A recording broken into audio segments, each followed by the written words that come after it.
नमस्कार, आप देख रहे हैं एनपी टाइम्स और स्वागत है आपका हमारी ताजा अपडेट में। मैं हूं आपके साथ अभिलाष। हाथरस कांड की अगर बात करें तो हाथरस की में जो भगदड़ मची सत्संग में, उसमें 121 से ज्यादा लोगों ने अपनी जान गंवा दी। अब हाथरस में जिस भोले बाबा के कार्यक्रम में 121 लोगों ने भगदड़ की वजह से अपनी जान गंवाई, उस भोले बाबा के देश में कई आश्रम है, उसको लेकर कई खुलासे हुए हैं, वो इस खास रिपोर्ट में हम आपको बताएंगे। दरअसल उस भोले बाबा के देश में आश्रम तो कई हैं। स्वयंभू भोले बाबा उर्फ नारायण हरि साकार उर्फ सूरजपाल का मैनपुरी, कानपुर और उसके अलावा नोएडा और ग्वालियर में भी आश्रम है। इन आश्रमों में रहने वाले बाबा को इंसान नहीं बल्कि परमात्मा का दर्जा देते हैं।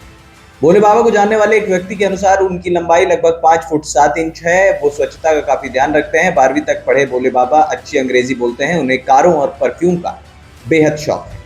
इसके अलावा भोले बाबा तक पहुंचना आसान नहीं है। वो किसी अनुयायी को खुद को छूने तक नहीं देते। हमेशा 3 स्तरों के अंगरक्षकों से घिरे होते हैं, जो कि गुलाबी, भूरे और काले रंग के कपड़े में होते थे। ग्वालियर में भी बाबा सत्संग करता था। बाबा ने यहाँ तिगरा रोड पर एक आलीशान आश्रम बना रखा है। पुलिस को ग्रामीणों ने बताया कि बाबा यहाँ आकर अक्सर अपना सत्संग किया करता था, जिसमें कई भक्त आते थे, लेकिन स्वामी हरि को किसी पर कोई विश्वास नहीं था। ये भी बड़ा खुलासा हुआ है, इसलिए वो अपनी सिक्योरिटी अपने सेवादारों से कराते थे, जो उनके साथ यूपी में भी आते थे, जिनमें बड़ी संख्या में महिलाएं भी होती थी। बाबा के साथ यूपी से ही गाड़ियों का काफिला आता था। वहीं नारायणी सेना, गरुड़ योद्धा और हरिवाहक 24 घंटे उनकी रक्षा करते थे। गरुड़ योद्धा काले कपड़े पहनते थे, हरिवाहक भूरे रंग की टोपी पहनते थे और नारायणी सेना के लोग गुलाबी कपड़ों में होते थे। भोले बाबा की दलितों में गहरी पैठ थी, ये भी एक बड़ा खुलासा है। उनके अधिकतर भाषण सामाजिक न्याय और सशक्तिकरण के इर्द गिर्द घूमते थे। SC ST और OBC वर्ग के अलावा मुस्लिम भी उनके अनुयायी हैं, ये भी एक बड़ा खुलासा हुआ है। दरअसल बाबा का असल नाम सूरजपाल सिंह था। वो एक किसान हुआ करता था, लेकिन बाद में पुलिस में वो भर्ती हुआ।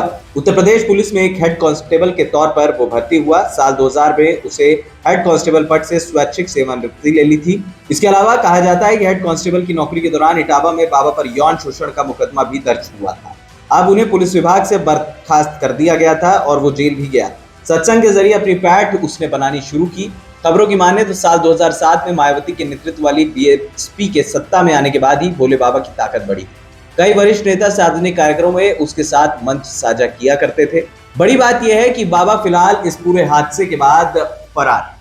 121 लोगों की जान कैसे गई, क्यों गई, इसका कारण पता लगाने की पुलिस कोशिश कर रही है। CCTV फुटेज भी पुलिस के हाथ लगी है, जिसमें बाबा भागता हुआ नजर आ रहा है। अब ये देखना दिलचस्प होगा कि इस मामले में और कई बड़े खुलासे क्या होते हैं। फिलहाल इस खास रिपोर्ट में इतना ही। हमें दे दीजिए इजाजत और हाँ, हमारे चैनल ANP टाइम्स को सब्सक्राइब करना मत भूलिएगा। नमस्कार।